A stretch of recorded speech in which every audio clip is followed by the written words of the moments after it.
আর বিষ নিয়ে এসছে, বিষ নিয়ে এসছে, ভাতের মধ্যে বিষ মিশিয়ে নিয়ে এসছে। খেয়ে নে বিষটা।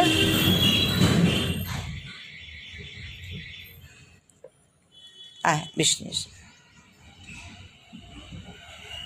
খেয়ে নে। খাইয়ে দিলাম তাতেও খাবি না, প্লেটে দিলাম তাতেও খাবি না, চোরের মতো তাকাচ্ছিস কেন? খেয়ে নে। চিঙ্কি,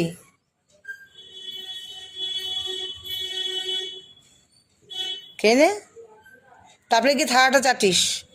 তারপরে যখন লেলো থালাটা খেয়ে ফেলবে তখন কি থালাটা চাটিস? ভাল লাগে লেলো খেয়ে ফেললে ওই থালাটা চাটতে খুব ভাল লাগে না?